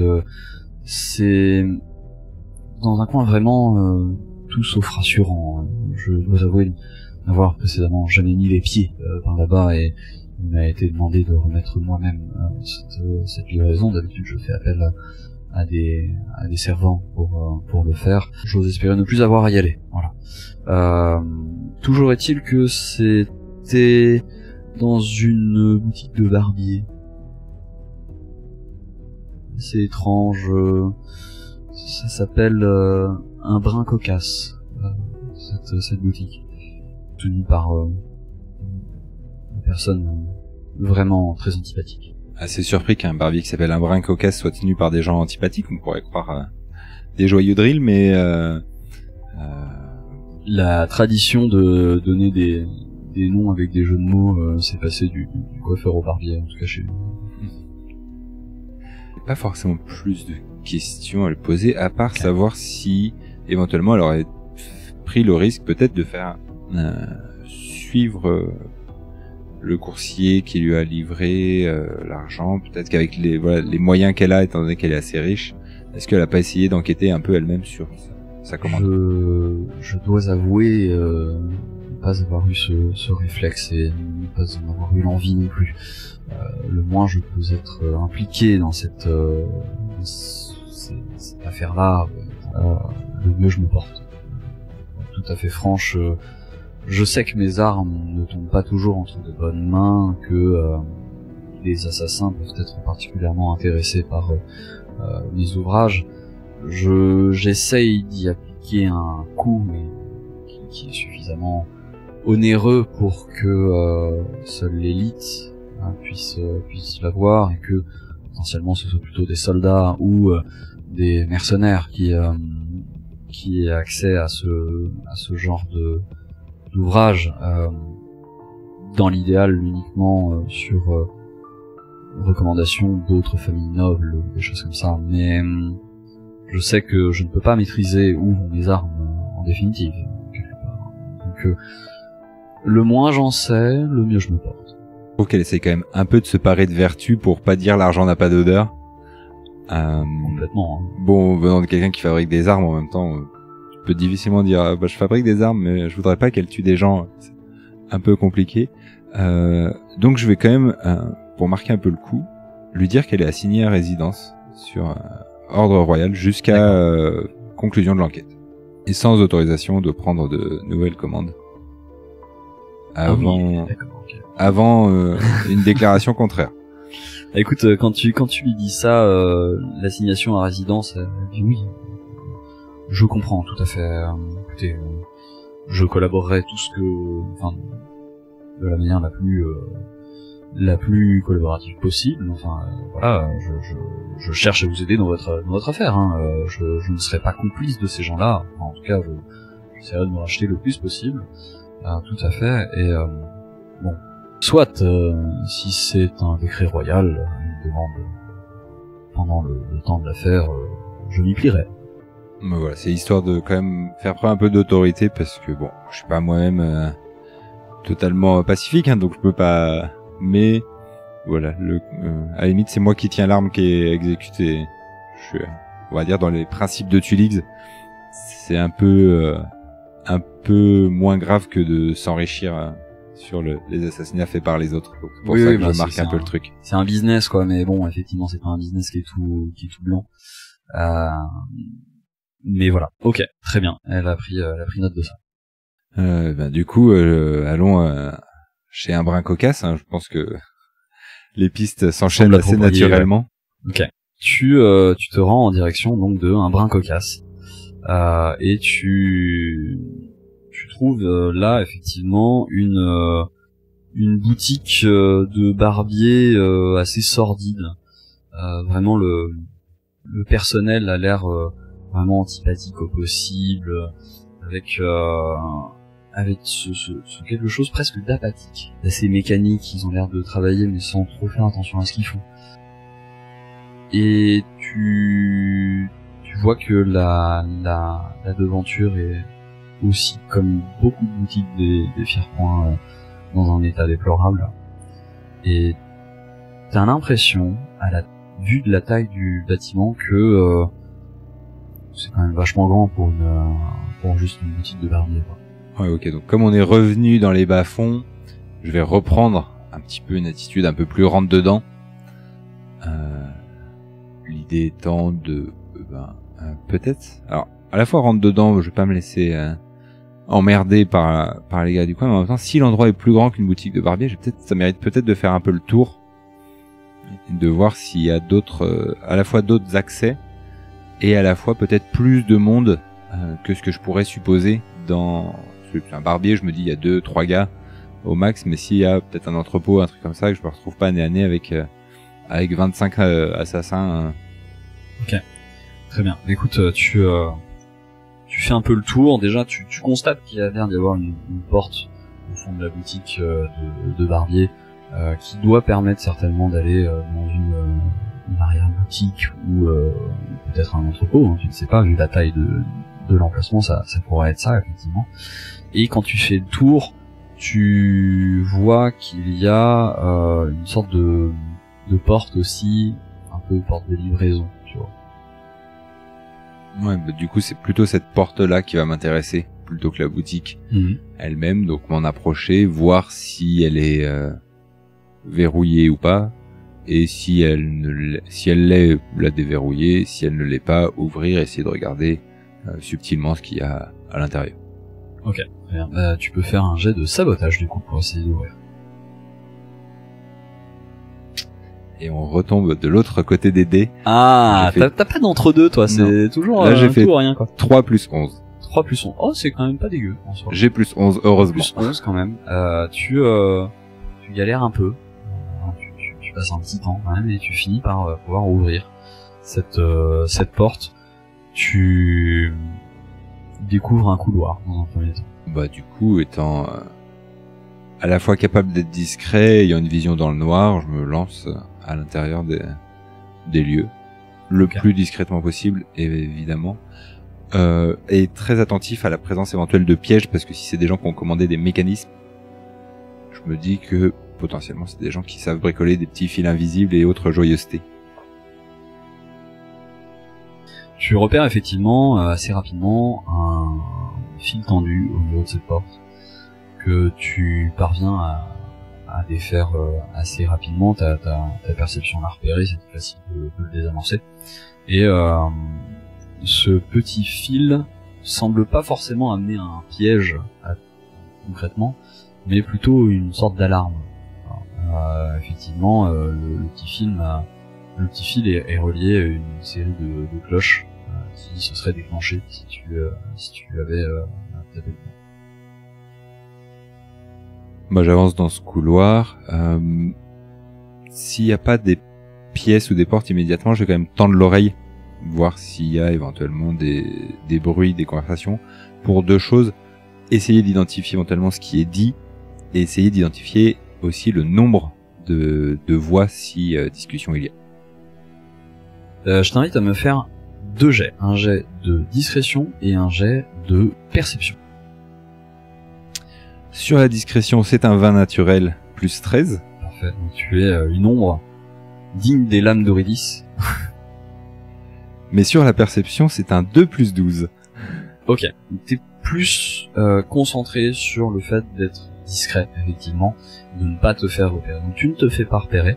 Par contre, c'est compliqué pour toi de comprendre combien il y a de personnes. Tu avances dans ce couloir et assez rapidement, tu vois que ce couloir s'ouvre sur un espèce de grand entrepôt. Tu entends les bruits qui viennent de ta droite et tu penses que ces bruits-là, ça a l'air de venir de la salle de barbier. T'entends quelques clients, t'entends des bruits de ciseaux, voilà. Et de l'autre côté, il y a un grand entrepôt qui s'ouvre et tu y trouves des gens en train de travailler, des nains, plusieurs nains qui sont en train de travailler, mais aussi quelques humains et quelques gnomes. Tu sais pas trop sur quoi ils sont en train de travailler, mais ça a l'air d'être des mécanismes aussi. Et tu vois que dans un coin, il y a l'air d'avoir quelques bacs liquides potentiellement. Et les gnomes, on est d'accord, sont censés être aussi des bons artisans. Ah oui, oui. Ouais, sur les mécanismes, tout ça. Ce que je voudrais essayer de voir parmi ces gens-là, c'est si je peux identifier soit des hiérarchies, soit des questions de est-ce qu'il y a des prisonniers et des bourreaux, ou des choses comme ça, voir un peu comment sont organisées toutes ces personnes. Donc assez rapidement, hein, tu te rends compte qu'effectivement il y a l'air d'avoir des directeurs d'opération, si je puis dire, qui leur parlent un petit peu brusquement, et des personnes qui sont des exécutants et qui font des choses tout simplement dans cet endroit. Ce que tu repères, c'est que effectivement il y a l'air d'avoir une construction à la fois mécanique et chimique, et t'en as certains qui sont en train de manipuler ça avec des gants pour amener à d'autres qui sont en train de travailler sur des mécanismes. Et tu vois que il y a quelques nains à côté qui ont l'air d'être eux plutôt des du corps ou en tout cas des hommes en armes qui ont sur eux différentes armes, que ce soit des haches ou des bâtons. Ok, donc le management toxique n'a pas de frontières. Non, ça, voilà, on le savait. Dans les gardes du corps, est-ce que je suis un peu capable d'évaluer la menace? Est-ce que c'est une menace que je suis capable de gérer si ça tourne au vinaigre, ou est-ce que clairement c'est trop pour moi? Est-ce que ça a l'air d'être plutôt un peu peut-être des bagarreurs du quartier des Fiers-Points, ou est-ce que c'est plutôt des mecs d'élite? Clairement c'est des bagarreurs du quartier. Ça a l'air d'être ils ont l'air d'avoir été recrutés parce que ils ont envie d'en découdre un peu.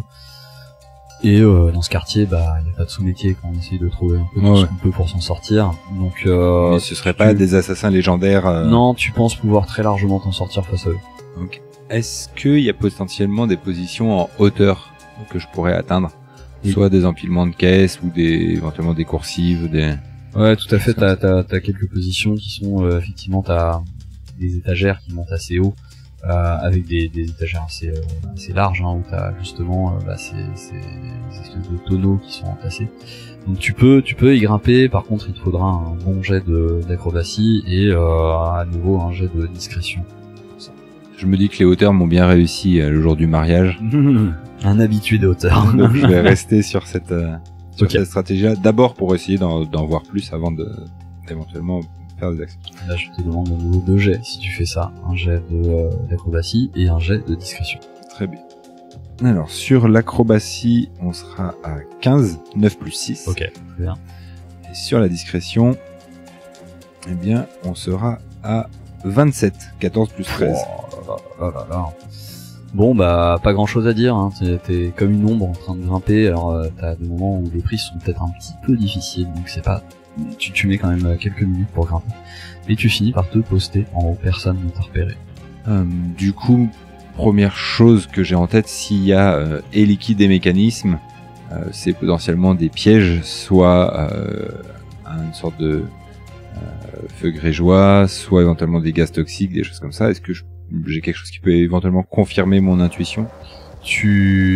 Bah déjà le fait que effectivement il y ait des ouvriers qui sont en train de les manipuler avec des gants. Tu penses que déjà effectivement ça peut être des liquides un peu corrosifs, des choses comme ça. Quand tu observes bien ce qu'ils en font, t'as l'impression qu'en fait ils versent 2 types de liquides dans 2 petites chambres dans chacun des mécanismes qui sont séparés par une paroi entre les deux. T'as l'impression que vu la précaution qu'ils mettent, il faudrait pas que ces 2 liquides se mélangent. Je vois, mes notions de chimie sont assez basiques, mais globalement je comprends un peu l'idée. Et du coup je me dis que Tulix peut peut-être aussi comprendre un peu l'idée Oui, clairement. en voyant ça. Très bien. Ce je voudrais s'identifier maintenant, c'est simplement ce qu'il y a un chef. Tu m'as dit qu'il y avait plusieurs managers toxiques. Est-ce qu'il y en a un qui a l'air d'être un peu plus le chef? Non, là, ça a l'air d'être à peu près tous entre guillemets, des grouillots, quoi, qui sont là pour surveiller les ouvriers. Bon, ce qu'il faudrait, c'est que je m'en mette un peu sous le coude, on va dire, pour pouvoir le passer à la question. Donc, il va être peut-être temps d'avoir une approche plus tapée. Voilà. D'un point de vue, c'est peut-être bête et pas nécessaire ce que je demande. D'un point de vue moral, est-ce que les mecs des Fiers-Points, c'est plutôt quand même un peu des mecs dangereux ou plutôt un peu vraiment des mecs en galère qui prennent ce qu'ils peuvent? Non, globalement, ils sont assez à l'aise avec leur mode de vie et c'est plutôt des personnes assez belliqueuses qui ont qu'une envie, c'est d'en découdre avec les gens, quoi. Ok, bon, on va les buter alors. Non, je me permets un peu cette petite question de dire si c'est vraiment des crèves la dalle. La question est vite répondue. J'aurais peut-être fait une approche différente, mais très bien. Dans ce cas-là, je vais essayer de. Est-ce que je fais tout péter ou pas?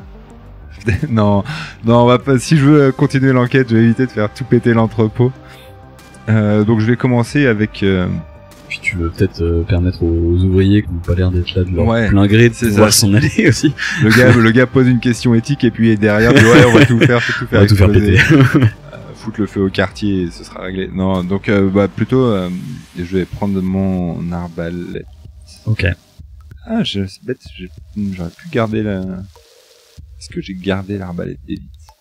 Ah, tu m'as pas dit que tu la remettais, hein. Pour moi, tu l'as toujours, hein. Ouais, c'est ça. Parce que finalement, il n'y a pas eu révision chez la dame. Est-ce que l'arbalète d'élite, elle est plus intéressante? Je suis capable de m'en servir ou? Alors, oui, tu es tout à fait capable de t'en servir, effectivement. Elle est un peu plus intéressante que la tienne, parce que déjà, elle te permet de tirer à 15 mètres plus loin que ce que tu peux déjà faire avec ton arbalète classique. En termes de dégâts, elle est sur une catégorie au-dessus. Donc là, t'avais quoi comme dégâts sur ta l'arbalète, c'était un D8. Ah, t'es sur une arbalète légère, toi, donc un D8. Là, c'est une arbalète lourde, donc ça met un peu plus de temps à la charger. Mais par contre, elle fait un D10 en dégâts. T'as l'avantage aussi, donc comme elle est un petit peu spéciale et qu'elle a été faite par un maître, donc c'est une arme de maître. Donc tu peux toucher plus facilement, tu fais un point de dégâts supplémentaire avec, et tu peux aussi y insérer du poison. Mais par contre, elle prend plus de temps à charger. Ouais, et du coup, c'est peut-être pas si elle est lourde, c'est peut-être pas les mêmes caractéristiques étant donné que je suis meilleur en dextérité qu'en force. C'est pas une question de force en fait, une arbalète lourde, c'est juste que t'as besoin de plus de temps pour la charger. Ok, donc je peux C'est pas juste enchaîner. D'accord. Je pense que tu il peut pas s'empêcher quand même de. D'ailleurs, D'avoir envie. Je vais faire un petit kiff. Donc il va armer l'arbalète lourde et il va viser la tête d'un clampin. Ok. Potentiellement celui genre qui est en plein milieu pour que tout le monde voit le gars se faire shooter, quoi. On n'est ok. pas là pour nettoyer furtivement. C'est peut-être qu'il y en a qui vont se casser aussi. Voilà, faut me faire peur aussi. Je pense qu'un carreau en pleine tête peut dissuader quelques gens. Donc Ouais, ça dissuade, oui, effectivement. Je t'invite du coup à faire ton jet d'attaque. ouais, c'est un 20. Oh, punaise. Un 20 plus 10. Donc Donc, petite particularité sur cette arme aussi, elle a un critique étendu. Ah, parfait. Donc, c'est notamment pour des assassins qui ont la capacité de faire des critiques automatiques s'ils sont pas détectés et qu'ils ont le temps d'étudier leur cible. Du coup, tes dégâts, tu vas non pas faire 2d10, mais tu vas faire 3d10. Plus 1, c'est ça au final. Plus 1. Alors 7 et 5 12 et 7 19 1 20. Très bien. Et bah, t'as visé un clampin. Vraiment, pleine tête. Headshot. Le mec se prend le carreau là entre les deux yeux et tombe au sol, mort. Donc voilà, bah, tu l'as one shot, bravo. Je vais essayer de recharger quand même, enfin guetter la réaction des autres, mais quand même essayer de... Alors je vais te décrire ce qui se passe et on va faire de toute façon l'initiative, hein, parce que Évidemment. du coup on a lancé le combat. Donc pour te décrire un peu ce qui se passe, effectivement il y a un léger flottement d'incompréhension. Assez rapidement, tu as les ouvriers qui commencent à partir de leur poste en courant et en criant, en allant se réfugier dans des coins, voire en prenant la sortie aussi. Donc voilà, assez rapidement, ce qui ne reste au milieu, ce ne sont plus que les gardes. Voilà, donc t'en as un qui est au sol, qui est mort. Et t'en as deux autres qui sont encore debout à cet endroit-là. Il y a l'air d'y en avoir un qui s'est enfui. Ok. Donc je t'invite à faire un jet d'initiative. J'espère juste Parce que qu'il je va vais pas faire aller aussi de mon chercher du monde des renforts, mais on verra ça plus tard. J'ai fait 15 plus 4. Ok. Bah t'es le premier à pouvoir agir. Donc alors pour celui qui était en train qui est en train de s'enfuir, comme tu agis plus rapidement, je pars du principe que tu le vois. Ah.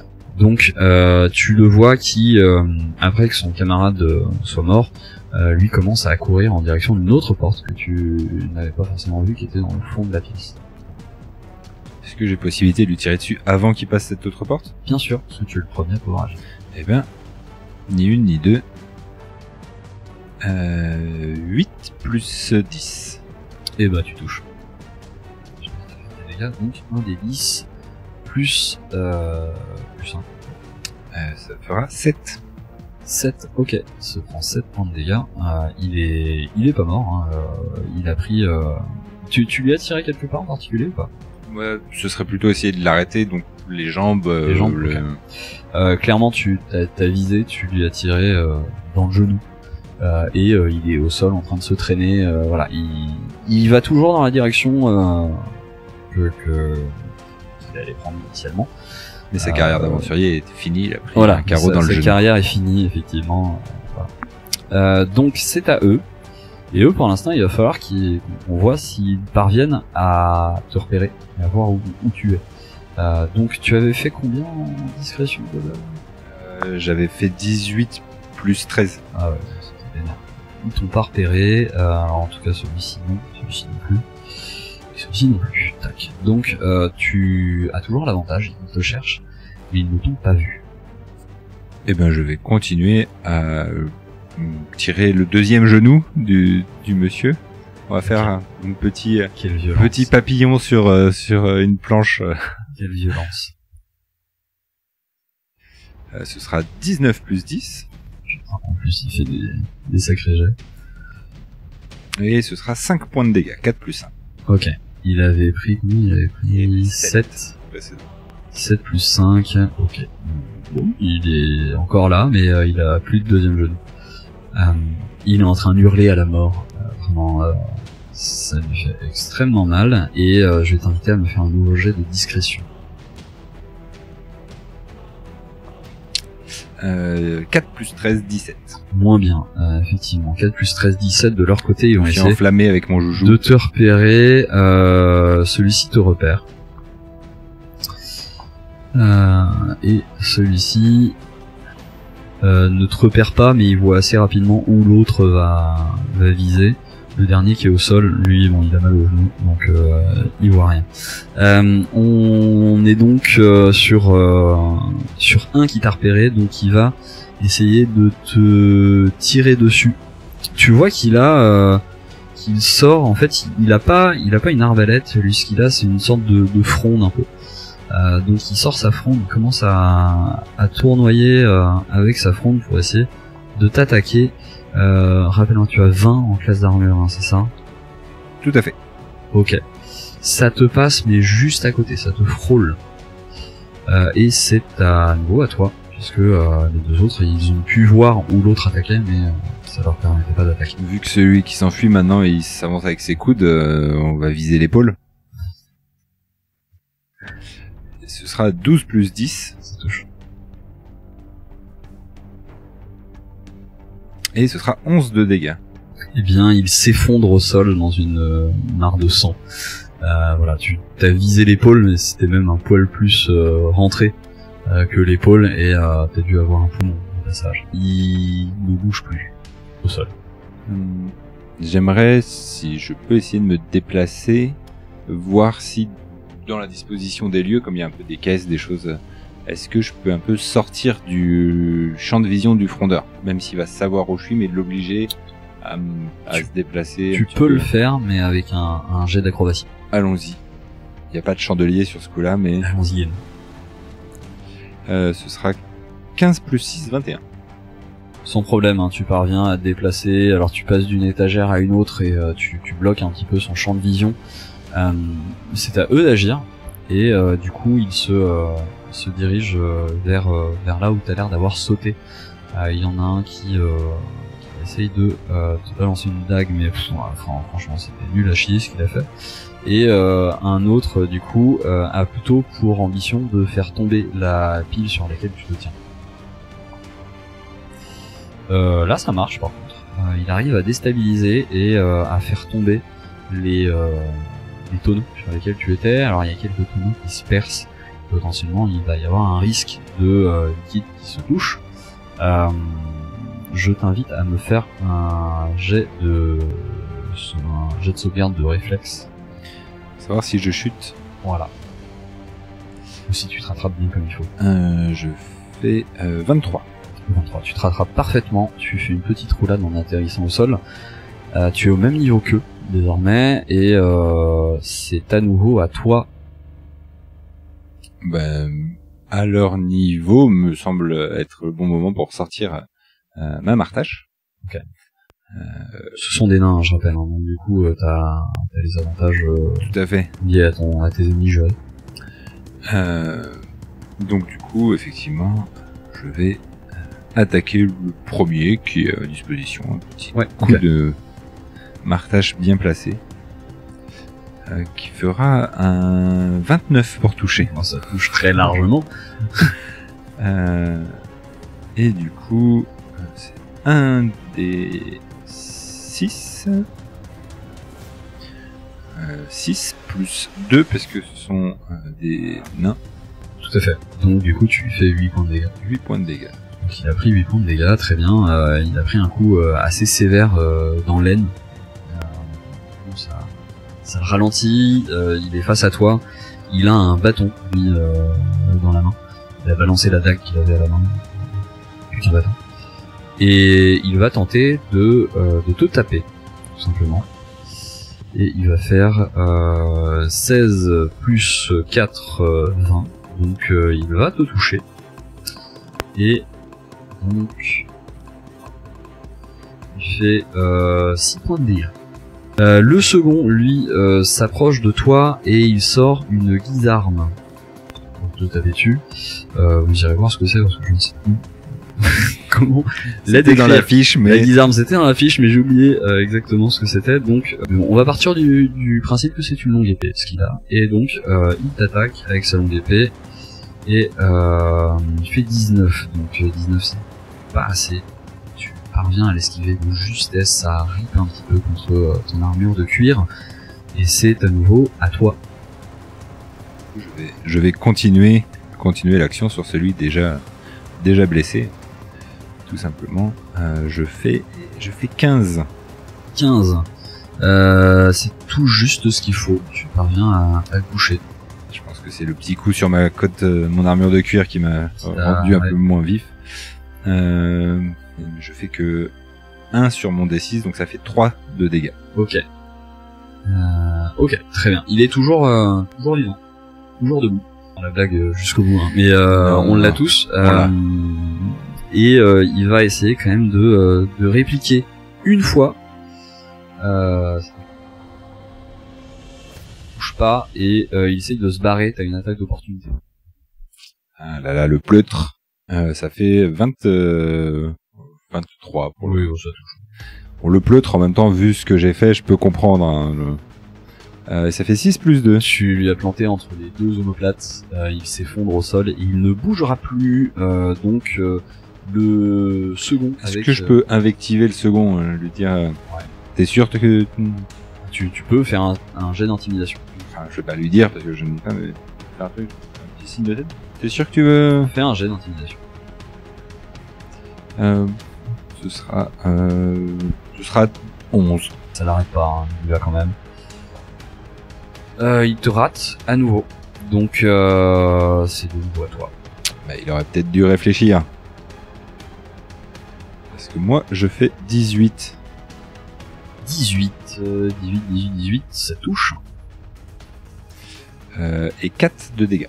C'est à nouveau lui. De taper. Est-ce que je Oui. peux jeter un œil sur les liquides qui coulent, voir s'il y a du Ça contact ça commence à se rapprocher. Donc du coup, sans m'éloigner de l'ennemi, je voudrais quand même essayer de me mettre un petit peu à distance, de tourner autour de lui, dans la passe d'armes, on va dire, mais d'essayer d'être un peu à distance de ces liquides, sachant que potentiellement, vu le volume, si ça rentre en contact, 1 mètre de plus, 1 mètre de moins, ça changera pas grand-chose. Pas grand chose, effectivement, non. Et peut-être qu'il pourra faire bouclier pour moi. On sait Ouais, jamais. ouais, tout à fait. Donc tu te décales, lui parvient à te toucher 9 points de dégâts qui t'inflige avec sa grande épée. Tu dis dans 2 rounds potentiellement ça peut être. Et si ça pète là, c'est tout l'entrepôt qui... Ça va peut-être pas être tout l'entrepôt, mais en tout cas il va y avoir une première explosion qui risque d'en entraîner d'autres derrière. Oui, donc c'est-à-dire que si je l'achève pas maintenant, ça risque de péter, le gars. Je peux pas dans un même élan le bousculer et me désengager. Si je le mets à terre, après j'ai pas d'attaque d'opportunité. Tout à fait, tu peux entrer en lutte pour essayer de le faire tomber. Et derrière t'enfuis. Je vais essayer de ça, parce que allez. C'est pas une fuite de peur du combat, c'est plutôt une fuite de peur de l'explosion. Ce sera par ma force, j'imagine.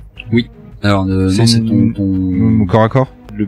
Donc c'est plus 6, ça fait 11 plus 6, 17. Bah écoute, tu entres un peu en lutte avec lui, tu le repousses un peu, mais il tombe pas par terre.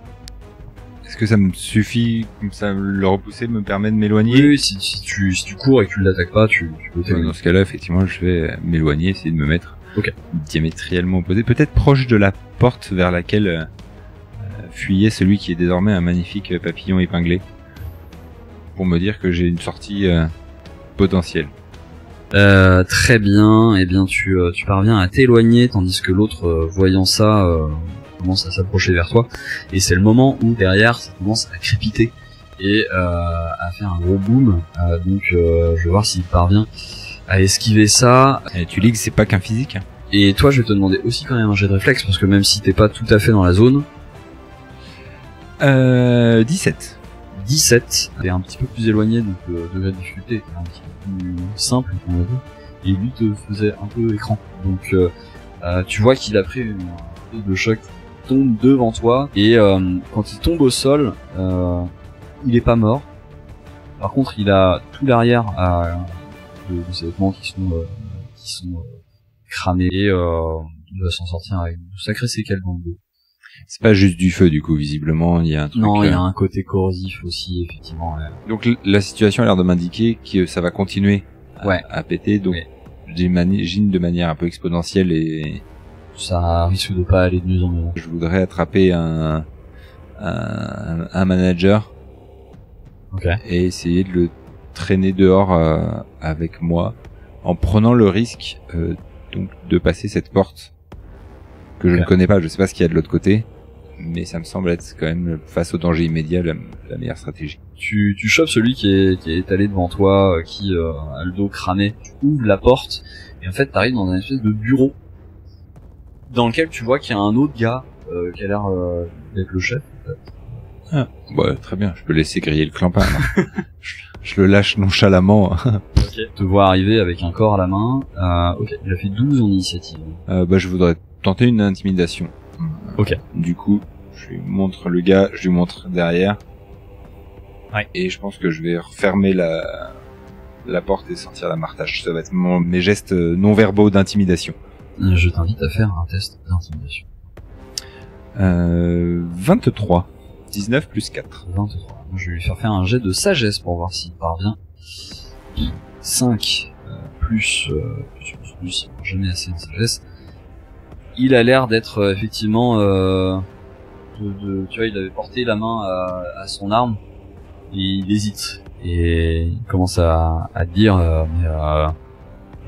qu'est-ce que vous foutez là ça explose derrière là.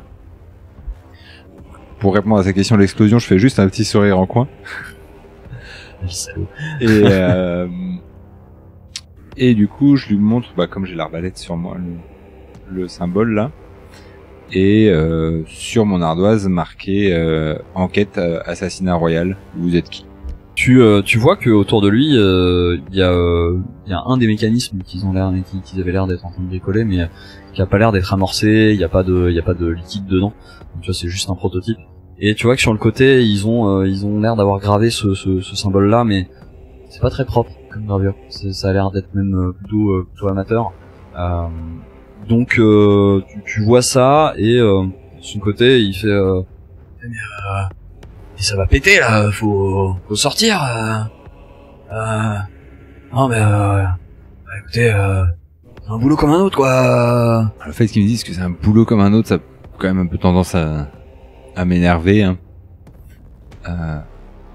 Du coup, je vais commencer je vais le choper par le callback et commencer à le traîner vers la porte. Il y a d'autres sorties de son bureau Oui, il y a une autre sortie, tout à fait. Donc je vais plutôt essayer de le traîner genre vers l'explosion. Du coup, fais-moi un test encore une fois pour rentrer en lutte avec lui. C'est plus délicat, 14. 14, ouais non, ça va pas passer. 14, il se défait de toi et il sort un coup gris pour te taper dessus. Donc complètement. Donc c'est à toi. Dans ce cas-là, si je sais pas, ça va être un coup de martage, puis on fouillera le bureau, voir si les informations viennent pas de lui, je les trouverai ailleurs. Je fais 22. 22, ça touche. Donc 4 plus 2, 6 points de dégâts. 6 points de dégâts, ok, très bien. Il encaisse le coup, ça a pas l'air d'être... il a l'air de, tu vois, être assez solide et c'est légèrement décalé pour que le coup soit pas aussi violent que prévu. Et tu vois que le fait de voir un gars à terre à côté, de voir toi tenter de l'attaquer et lui faire quelques dégâts, tu vois qu'il a l'air de commencer à avoir l'écume aux lèvres et à s'énerver. Et donc il entre en rage et il t'attaque avec son coup cri à nouveau. Tu vois qu'il avait une lance aussi dans le bureau. Et là, clairement, l'espace que vous avez, la lance, ça va pas être possible. J'ai pourri, mais 11 plus 11, 22, ça touche. Ça touche, effectivement. 9 points de dégâts. Mais tu vois que après ça, il Il a l'air de vouloir prendre la tangente plutôt et de partir par la porte. Ok, donc je pensais utiliser mon sort de barbe de fer parce que effectivement il tapait bien, mais s'il veut plutôt se barrer, je voudrais lui remettre un coup. On va continuer basiquement. Marche. Ce qui fait 27. Ça touche. Et ce qui ne fera que 3 points de dégâts par contre. Très bien.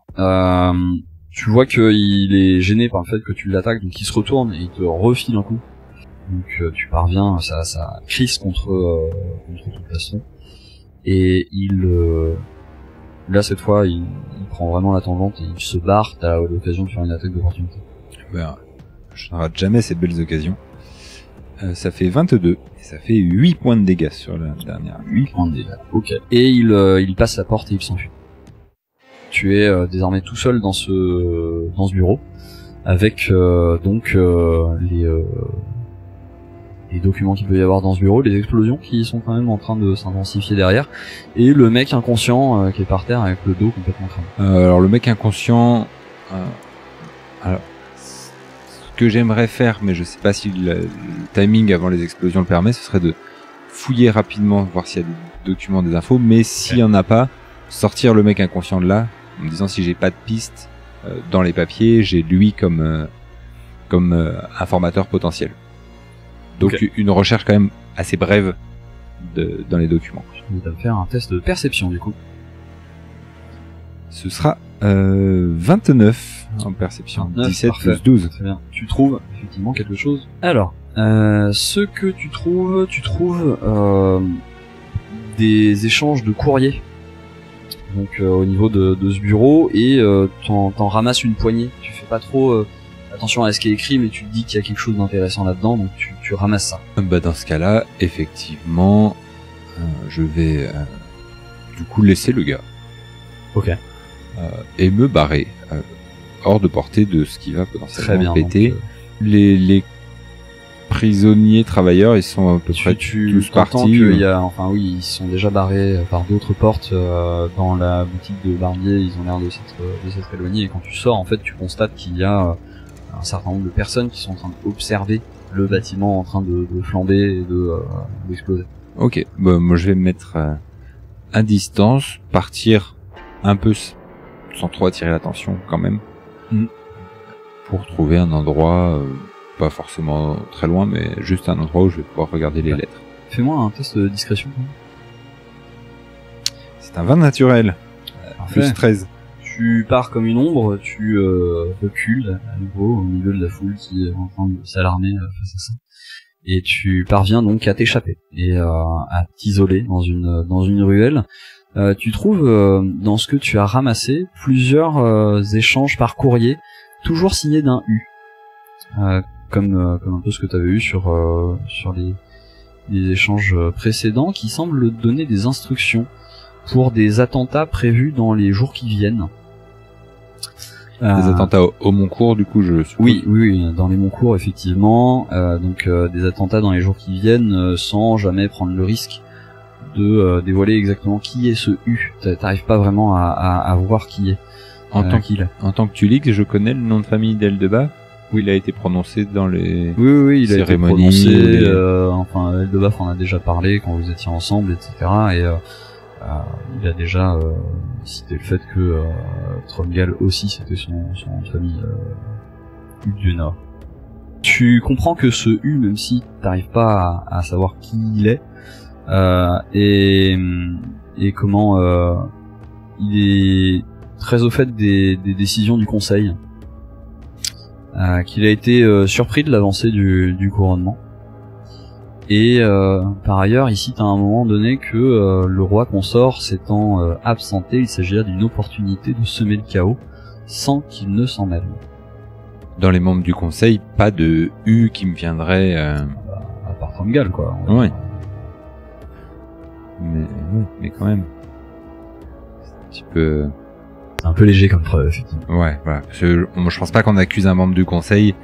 Sur juste un U, non. Ouais. Et en particulier Tromgal, du fait de ma position, je suis quand même pas quelqu'un d'important, et Tromgal il pèse peut-être un peu plus que d'autres dans le conseil, de l'impression géopolitique que j'ai.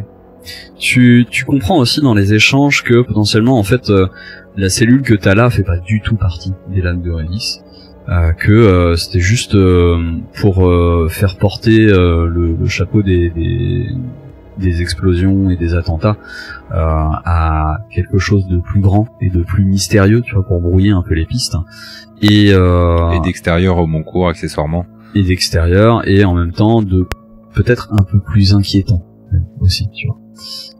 Que c'est pour ça que les symboles étaient un peu gravés à la va-vite, mal faits là-dessus, et tu penses qu'effectivement il y a peut-être un lien entre ce U qui aurait peut-être, enfin qui a sans doute commandité l'arbalète et commandité aussi donc ces attentats à venir. Sur tout ça, vu que ça a quand même l'air d'impliquer quelqu'un du conseil, pas savoir qui, ou de proche du conseil en tout cas, qui peut et en entendre les décisions, je pense que la meilleure personne à qui faire le rapport, c'est la reine elle-même, qui étant reine récente me semble un peu en dehors des magouilles et des affaires politiques de la cité. Très bien. Je pars du principe que tu en as informé la reine sans passer forcément par Evdor, qui lui siège au conseil, effectivement, et surtout sans passer par Trumgal. Évidemment. Ça marche très bien. Eh bien, en tout cas, je pense que là, on arrive à la fin de ce scénario. Je sais pas combien de temps on a tenu. Je pense que on était plus court que ce que je pensais. T'as été plutôt efficace. Bravo à toi. Je me dis que peut-être le vis-à-vis fait aussi une rythmique différente. Peut-être un Il y a peu pas plus rapide. les discussions du groupe. Là, j'ai foncé. Ouais, complètement. Et en tout cas, eh bien, de ton côté, tu as déjoué ces tentatives d'attentat. Tu as détruit l'entrepôt où il y avait ces bombes artisanales qui étaient fabriquées. Et me permettra peut-être juste une dernière action à laquelle j'avais pas pensé, mais comme dans les lettres, ils évoquent le fait que Eldebaf ne sera pas dans leur basque. Peut-être adresser un courrier, sachant que même si je tiens la reine en estime, je ne sais pas quelle est, le mariage est arrangé, récent, quelles sont les relations directes qu'elle a, les relations réelles qu'elle a avec Eldebaf. Donc je me permettrai peut-être, si j'ai un moyen, de les contacter, comme je sais par où ils sont passés. Ouais, tu penses que là potentiellement ça va être court pour envoyer vraiment un coursier au niveau de Terrascon. Tu penses que peut-être il faudrait leur envoyer directement au signe de bronze pour qu'ils puissent les réceptionner. Tu avais envoyé, et c'est pour cette raison que tu l'as pas utilisé, ta chauve-souris sanguinaire. T'avais pensé aussi au fait que ça aurait été bien qu'ils t'envoient eux leurs conclusions d'enquête aussi de Terrascon quand ils auraient trouvé ou pas l'ambassadeur. Et donc t'avais envoyé ta chauve-souris justement pour les prévenir de ça. Et le lendemain, elle revient avec un petit message au niveau de la patte. Donc t'as un petit tube en métal qui est accroché à la patte, où elle te ramène un message pour t'informer que eh bien ils ont retrouvé l'ambassadeur à Terrascon, que malheureusement il était mort, et que du coup ils partent en direction des Montcourt, des signes de bronze, pardon, pas des Montcourt, pour annoncer la mort de l'ambassadeur et puis enquêter sur, enfin essayer de déjà apaiser les tensions avec les signes de bronze et enquêter sur le passé d'Eldebaf. Du coup, je peux utiliser éventuellement la chauve-souris pour renvoyer un message vers les cimes de bronze. Un message adressé à Eldebaf avec le bilan de l'enquête et à la fin un petit PS amitié à Aude qui avait touché Tulix sur son humanité quand elle était présente. Tout à fait, ça marche. Allez, je prends note de ça, je repasserai le message. Bah écoute, on a atteint la fin de ce petit scénario. Qu'est-ce que t'en as pensé? Bah très sympa, effectivement. Sur mes moultes années de jeu de rôle, c'est la première fois que je fais du face à face. Du one to one. Ouais, c'est ça. Et ça, bah du coup sur de l'enquête, ça marche. Ça marche justement, ça met un petit rythme. Donc j'espère que les gens qui vont nous regarder, ça leur plaira aussi cette petite expérience nouvelle. En tout cas, pour moi, c'est assez plaisant, surtout quand le scénario amène une certaine situation d'urgence. Ouais. Ça colle bien. Complètement. Et puis au final, ça permettait aussi d'un peu mieux comprendre les intrigues qu'il y avait dans la montagne. Je sais qu'il y avait eu quelques frustrations de la part de certains joueurs et notamment toi aussi, hein, sur le fait que il y avait beaucoup d'informations et que c'était compliqué d'y voir un peu clair. Donc là, ça doit apporter quelques éléments supplémentaires. Il y avait de la profondeur, mais beaucoup de mystère, en tout cas sur la partie où j'avais joué avec le reste du groupe. Et du coup, c'est assez plaisant là d'aller un peu plus loin pour voir un peu plus clair, aussi, démêler tout ça. Et donc malheureusement, ce ne sera pas suffisant pour incriminer Tromgal, même si t'as de gros doutes hein, sur effectivement Tromgal. Il faudra attendre de voir ce qu'Eldebaf aura peut-être découvert hein, dans les cimes de bronze et son retour pour potentiellement confondre l'oncle et le confronter face à ces actes de terrorisme dans les montagnes. Et ça, on verra ça dans les dés sont jetés. Voilà. Écoutez, merci d'avoir suivi ce petit one shot. On espère que ça vous a plu, ce format un peu présentiel. Ça nous a demandé tout un tas de bordel d'installation. Le hors-champ est bordélique à souhait. Le hors-champ, franchement, vous voyez pas, mais derrière les caméras, c'est vraiment un chantier, quoi. C'est mon bureau, en théorie, hein, là-dedans. J'ai une petite main. Et d'ailleurs, si vous nous suivez sur Instagram, vous avez pu voir les coulisses de ce tournage, vu qu'on a fait des petites stories et que on a un peu montré le background de cet endroit-là, de ce tournage. Donc n'hésitez pas à nous suivre sur Instagram, les dés sont jetés, avec un tiret entre les dés sont jetés, voilà. Et vous nous retrouverez directement. Voilà. Donc merci de nous avoir suivis.